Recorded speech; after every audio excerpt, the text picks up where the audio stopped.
नमस्कार। सुन्ने खबरमा रिता र सुरेशको तपाईलाई हार्दिक स्वागत छ। तपाई सुन्ने खबर रेडियो मर्निङ स्टार 90 मेगाहर्ज सँगै अनलाइनमा radiomorningstar.com.np र goodnewscover.com बाट पनि सुन्न सक्नुहुन्छ। पहिले सुन्ने खबरका मुख्य खबरहरू। बाँके जिल्लामा कोरोना संक्रमितहरूको संख्या 1248 पुग्यो। बर्दियामा पनि कोरोना संक्रमितको संख्या ह्वात्तै बढ्यो। कर्णाली प्रदेशका 3 जिल्लामा 33 वर्ष पुरानो विद्युत संरचनाका कारण नागरिकलाई शास्ति। दैलेखको चुप्रामा 132 केवीए प्रसारण लाइनको विस्तार गर्ने केन्द्र सरकारको योजना भने सुरु हुन सकेन। नेपालमा गत जेठ 30 गते भित्रिएको यो वर्षको मनसुन कमजोर। बीमा समितिले निजी प्रयोगशालामा गरिएको कोरोनाको पीसीआर रिपोर्टका आधारमा कोरोना बीमामा परेका दाबीमाथि छानबिन गर्ने। र सुडानमा वर्षा र बाढीका कारण 3 महिनाको लागि संकटकालको घोषणा। युएफए नेशन्स लिगमा क्रोएसियामाथि पोर्चुगलको जित। अब सुनौ पूरा खबर। कर्णाली प्रदेशका 3 जिल्लामा 33 वर्ष पुरानो विद्युत संरचनाका कारण नागरिक सधैँ समस्यामा पर्ने गरेका छन्।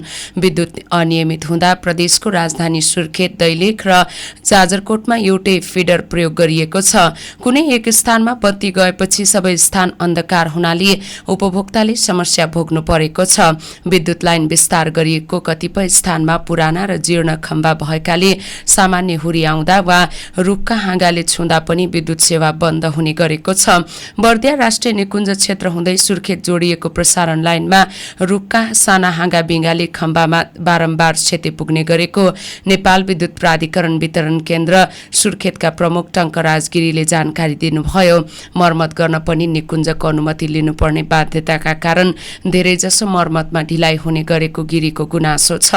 3 जिल्लाको विद्युत समस्या समाधानका लागि दैलेखको चुप्रामा 132 केवीए प्रसारण लाइनको विस्तार गर्ने केन्द्र सरकारको योजना भने सुरु हुन सकेको छैन। जग्गा खोजी गर्ने, लाइन विस्तार गर्ने लगायत कामका लागि गएको वर्षदेखि सुरुवात गरिए पनि अहिलेसम्म कुनै काम हुन नसकेको हो। सरकारले कोहलपुर सुर्खेत प्रसारण लाइनको क्षमता विस्तार प्रक्रिया अघि बढाएको 7 वर्ष बितेको छ। विक्रम सम्वत 2045 मा विस्तार गरिएको विद्युतको पुरानो संरचना र क्षमता अहिलेको माग अनुसार पर्याप्त नहुँदा नागरिकले शास्ति झेल्नु परेको छ।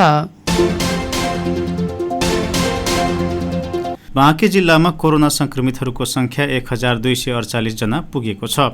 भेरी अस्पताल नेपालगञ्जको पीसीआर ल्याबमा आज 38 जना नयाँ संक्रमित थपिएसँगै संक्रमितको संख्या बढेको हो। अपराह्न 4 बजेसम्मको कोभिड-19 अपडेट अनुसार संक्रमित मध्ये उपचारमा 417 जना छन्। यसैगरी 825 जना संक्रमित निको भई डिस्चार्ज भएका छन्। हालसम्म बाँकेमा मृत्यु भएका 6 जना व्यक्तिहरूमा कोरोनाको संक्रमण पाइएको जिल्ला कोभिड-19 संकट व्यवस्थापन केन्द्र DCCMCले जनाएको छ। यता भेरी अस्पताल नेपालगञ्जको पीसीआर ल्याबमा आज बाँसगढी बर्दिया र बाजुराका व्यक्तिमा पनि कोरोनाको संक्रमण पाइएको छ। नेपालगञ्ज FGT चर्चले बाँके जिल्ला कोभिड-19 संकट व्यवस्थापन केन्द्रलाई 500 थान VTM किट्स उपलब्ध गराएको छ। FGT चर्चका पास्टर रमेश भण्डारी लगायतले आज प्रमुख जिल्लाधिकारी रामबहादुर कुरुङबाङलाई VTM हस्तान्तरण गर्नुभएको हो। जिल्लामा VTM किटको अभाव भएको सुन्नमा आएपछि चर्चले सो सामग्री हस्तान्तरण गरेको FGT चर्चका पास्टर रमेश भण्डारीले जानकारी दिनुभयो। VTM किट बुझ्दै प्रमुख जिल्लाधिकारी रामबहादुर कुरुङबाङले सहयोग गरेकोमा चर्च परिवारलाई धन्यवाद दिनुभएको छ। बितेको 24 घण्टामा नेपालमा 980 जना थप कोरोना भाइरस संक्रमित फेला परेका छन् भने 9 जनाको कोभिड-19 का कारण ज्यान गएको सरकारले बताएको छ। यसमध्ये काठमाडौँ उपत्यकामा मात्रै 354 जना संक्रमित थपिएका छन्। अब नेपालमा संक्रमित व्यक्तिहरूको कुल संख्या 46,257 पुगेको छ। गत 24 घण्टामा निको हुनेको संख्या 1,814 रहेको छ। हाल देशभरि आइसियुमा 174 र भेन्टिलेटरमा 27 जना रहेका छन्। नेपालमा गत जेठ 30 गते भित्रिएको यो वर्षको मनसुन कमजोर भएको छ। अब नेपालबाट मनसुन बाहिरिने क्रममा रहेको मौसमविदहरू बताउँछन्। नेपालमा मनसुन भित्रिने औसत मिति 10 जुन हो भने बाहिरिने मिति 23 सेप्टेम्बर हो। तर कहिलेकाहीँ 2-4 दिन ढिला हुन सक्ने मौसमविदहरू बताउँछन्। 23 सेप्टेम्बर असोज 7 गते आउन अझै 16 दिन बाँकी रहेकाले यस वर्षको मनसुन कहिले बाहिरिन्छ भनेर एकिनका साथ मौसमविदले भन्न सकेका छैनन्। मनसुन पूर्वी नेपालबाट भित्रिएर पश्चिम नेपालबाट बाहिरिन्छ। मनसुन बाहिरिन पूर्वी वायु मनसुनी वायुलाई पश्चिमी वायुले विस्थापित गर्नुपर्छ। सामान्य हिसाबमा मनसुन बाहिरिन जाडो सुरु हुनुपर्दछ। बीमा समितिले निजी प्रयोगशालामा गरिएको कोरोनाको PCR रिपोर्टका आधारमा कोरोना बीमामा परेका दाबीमाथि छानबिन गर्ने भएको छ। निजी प्रयोगशालाको निर्णयलाई मान्यता नदिने समितिको निर्देशनको चर्को विरोध भएपछि समितिले आज विज्ञप्ति निकालेर छानबिन गर्ने जनाएको हो। विभिन्न 4वटा निर्णय गर्दै समितिले सरकारी निकायबाट गरिएका PCR रिपोर्टका आधारमा परेका दाबीलाई 7 दिनभित्र भुक्तानी गर्न भनेको छ। त्यस्तै निजी प्रयोगशालाबाट परीक्षण गरिएका रिपोर्टका आधारमा परेका सबै दाबी बीमा समिति अन्तर्गत रहेको अनुदान व्यवस्थापन समितिले छानबिन गर्ने भनिएको छ। समितिको सुझावको आधारमा दाबी भुक्तानी सम्बन्धी निर्णय हुने भएको छ। त्यस्तै निजी प्रयोगशालामा गरिएको रिपोर्टका आधारमा पनि बीमितले दाबी भुक्तानी पाउने व्यवस्थाका लागि सुझाव दिन एक अध्ययन समिति गठन गर्ने विज्ञप्तिमा उल्लेख छ। साथै बीमा समितिका कार्यकारी निर्देशक संयोजक रहने समितिमा स्वास्थ्य मन्त्रालय र अर्थ मन्त्रालयका प्रतिनिधि रहने र समितिले छिटोभन्दा छिटो प्रतिवेदन बुझाउने भनिएको छ। तपाईँ अहिले रेडियो मर्निङ स्टार 90 मेगाहर्जले बाँकेको नेपालगञ्जमा तयार पारेको सुन्ने खबर सुन्दै हुनुहुन्छ। अन्य खबर बाँकी नै छन्। अबको पालोमा केही विज्ञापन सन्देश। 100.4 डिग्री फरेनहाइट भन्दा बढी ज्वरो आएमा, खोकी लागेमा र सास फेर्न गाह्रो परेमा तुरुन्त नजिकको स्वास्थ्य संस्थामा सम्पर्क गरौँ। कोरोना जस्ता सरुवा रोग विरुद्ध सबै सचेत बनौँ। यस्ता रोगहरू सर्नबाट बच्ने सुरक्षित बानीहरू के हुन्? खोक्दा, हाछ्यौँ गर्दा नाक र मुख छोपौँ। तुरुन्तै साबुन पानीले हात धोऊ। साबुन पानी नभए हातमा सेनिटाइजर लगाऊ। नङका कुना तथा औँलाका कापहरू सफा हुने गरी बेला बेलामा सफा पानीले कम्तीमा 20 सेकेन्डसम्म मिची हात धोऊ। कस्तो बेलामा हात धुने? खोकी वा हाछ्यौँ गरेपछि, खाना तयार गर्नु अघि, बीचबीचमा र खानु वा खुवाउनु अघि, चर्पी प्रयोग गरेपछि, फोहोर वस्तु वा पशुपन्छी छोएपछि, बिरामीको हेरचाह गर्नु अघि र पछि, बाहिरबाट फर्केपछि, घरभित्र पस्नु अघि साबुन पानीले मिची हात धोऊ। खानेकुरा सफा गर्नुका साथै पकाऊ। विशेष गरी माछा, मासु तथा अन्डा राम्ररी पकाएर मात्र खाने गरौँ। बाहिर जाँदा अरू व्यक्तिबाट सकेसम्म टाढा रहौँ र मास्कको प्रयोग गरौँ। हातले अनुहार विशेष गरी मुख, नाक र आँखा छोइरहने बानी हटाऊ। अन्य व्यक्तिसँग हात नमिलाऊ र अङ्कमाल पनि नगरौँ। पशुपक्षीको नजिक नजाऊ।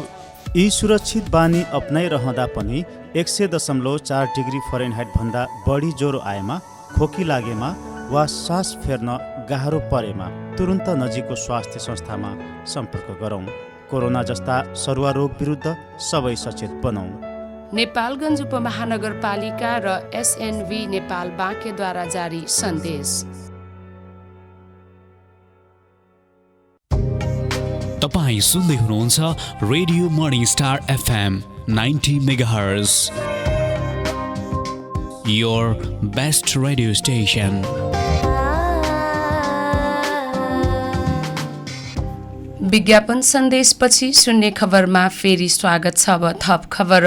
बर्दियाको बाँसगढीमा सञ्चालित चौधरी ग्रुप CG फुड्सका 42 जनामा कोरोना संक्रमण पुष्टि भएको छ। स्वास्थ्य कार्यालय बर्दियाका प्रमुख गोकर्ण गिरीका अनुसार आज उद्योगका 42 जनामा कोरोना संक्रमण पुष्टि भएको हो, जसमध्ये 29 पुरुष र 13 महिला रहेका छन्।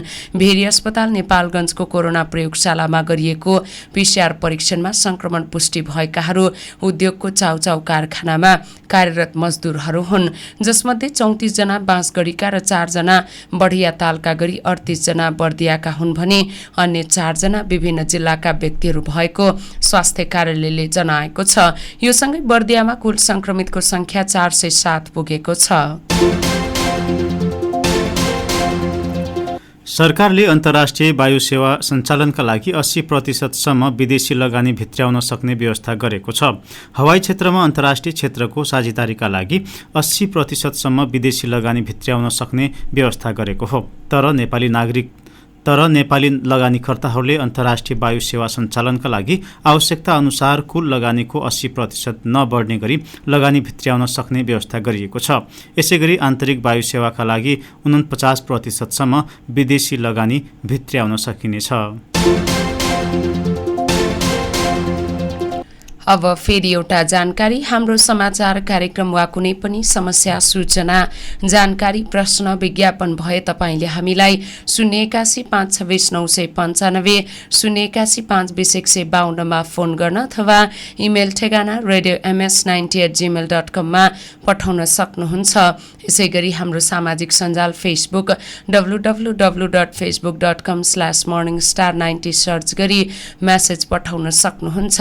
हामी तपाईलाई जवाफ दिने प्रयास गर्नेछौँ। हाम्रो समाचार कार्यक्रमका डिजिटल सामग्रीहरू हेर्न पढ्न र सुन्नका लागि www.radiomorningstar.com.np र goodnewscover.com मा जान सक्नुहुनेछ।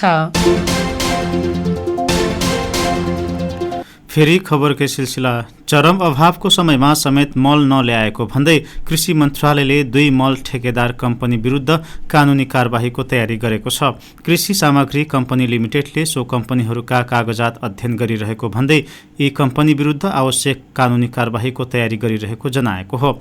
कम्पनीले मल ल्याउनका लागि गत वैशाख दोस्रो साता 2 नेपाली कम्पनीसँग सम्झौता गरेको थियो। सो सम्झौता अनुसार शनिबारसम्म मल आइपुग्नुपर्ने भए पनि मल नआएपछि सरकारले यी विरुद्ध कानुनी कारबाहीको तयारी गरेको हो। सार्वजनिक खरिद नियमावलीका आधारमा आवश्यक कानुनी कारबाहीको तयारी गरिएको कृषि सामग्री कम्पनी लिमिटेडका प्रबन्ध सञ्चालक नेत्र प्रसाद भण्डारीले जानकारी दिनुभयो। संस्थानले गत पुसमा वर्षायामको मल आपूर्तिका लागि शारदा प्रसाद अधिकारीको सैलुङ कन्स्ट्रक्सन कम्पनी र होमनाथ कोइरालाको होबीको मल्टिपल कम्पनीलाई मल आपूर्तिको ठेक्का दिने निर्णय गरेको थियो। यी कम्पनीले समयमै मल ल्याउन नसक्ने भएपछि सरकारले बङ्गलादेश सरकारसँग 50,000 मेट्रिक टन पैँचो समेत मागेको छ। सुन्ने खबरमा अब विदेश खबर। सुडानमा वर्षा र बाढीका कारण 79 व्यक्तिको मृत्यु भएपछि शनिबार 3 महिनाको लागि सङ्कटकालको घोषणा गरेको छ। सुडानी गृह मन्त्रालयले सामाजिक सञ्जाल मार्फत विज्ञप्ति जारी गरी सङ्कटकाल घोषणा गरेको हो। सुडानमा प्राकृतिक प्रकोपका कारण 79 नागरिकको मृत्यु भएको र अन्य कैयौं बेपत्ता बनेको अवस्थामा 3 महिनाको लागि देशव्यापी सङ्कटकाल घोषणा गरिएको विज्ञप्तिमा जनाइएको हो। 1 भन्दा बढी निरन्तर रूपमा भारी वर्षाका कारण आएको बाढीले दर्जनौं व्यक्तिको मृत्यु भएको र बाढी डुबान तथा पहिरोका कारण सयौं घाइते भएका मन्त्रालयले जानकारी गराएको छ। 1 लाख भन्दा बढी घर तथा टहरामा क्षति पुर्याएको उक्त बाढी 1 दशक यताकै सबैभन्दा विनाशकारी प्राकृतिक प्रकोप भएको सरकारी समाचार संस्था सुनाले गृह मन्त्रालयका उच्च पदस्थ अधिकारीलाई उद्धृत गरी लेखेको छ। र खेल खबरमा साबिक विजेता पोर्चुगलले युएफा नेसन्स लिगको पहिलो खेलमा क्रोएसियामाथि जित निकालेको छ। गैराती भएको लिग ए समूह 3 को खेलमा झण्डै 10 महिनापछि मैदानमा फर्किएको प्रतियोगिताको साबिक विजेता पोर्चुगलले एकपक्षीय प्रदर्शन गर्दै विश्वकपको उपविजेता क्रोएसियालाई 4-1 गोल अन्तरले पराजित गरेको हो। कप्तान क्रिस्टियानो रोनाल्डो चोटका कारण अनुपस्थित रहे पनि पोर्चुगलले पहिलो हाफमा 3 तथा दोस्रो हाफमा 1 गोल गरेको हो। गैराती नै भएको अर्को खेलमा आइसल्यान्डलाई 1-0 गोल अन्तरले हराउँदै इङ्ल्यान्डले विजयी सुरुवात गरेको छ। जितसँगै लिग ए समूह 2 मा इङ्ल्यान्डले 3 अङ्क जोडेको छ। सोही समूहको खेलमा बेल्जियमले डेनमार्कलाई 2-0 ले हराएको छ। गत विश्वकपको सेमिफाइनल खेलेको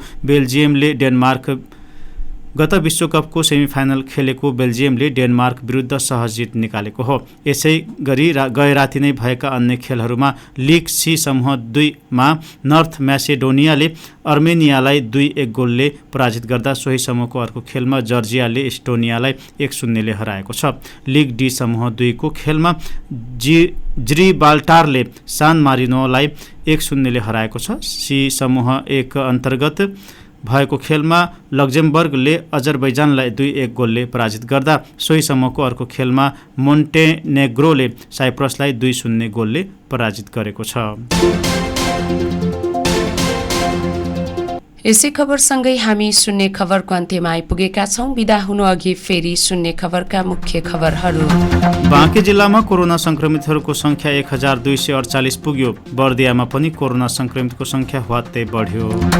कर्णाली प्रदेशका 3 जिल्लामा 33 वर्ष पुरानो विद्युत संरचनाका कारण नागरिकलाई शास्ति। दैलेखको चुप्रामा 132 केभीए प्रसारण लाइनको विस्तार गर्ने केन्द्र सरकारको योजना भने सुरु हुन सकेन। नेपालमा गत जेठ 30 गते भित्रिएको यो वर्षको मनसुन कमजोर। बीमा समितिले निजी प्रयोगशालामा गरिएको कोरोनाको PCR रिपोर्टका आधारमा कोरोना बीमामा परेका दाबीमाथि छानबिन गर्ने। र सुडानमा वर्षा र बाढीका कारण 3 महिनाको लागि सङ्कटकालको घोषणा। UEFA नेसन्स लिगमा क्रोएसियामाथि पोर्चुगलको जित। हवस् त सुन्ने खबरको समय सकिएको छ। प्राविधिक साथी राजकुमारसँगै सुरेश र रीता पनि बिदा हुन्छौँ। आफ्नोपनको आवाज दिने तपाईँको मनको रेडियो मर्निङ स्टार 90 मेगाहर्जसँगै गुड न्युज खबर .com बाट सुन्दै पढ्दै र हेर्दै रहनुहोला। नमस्कार।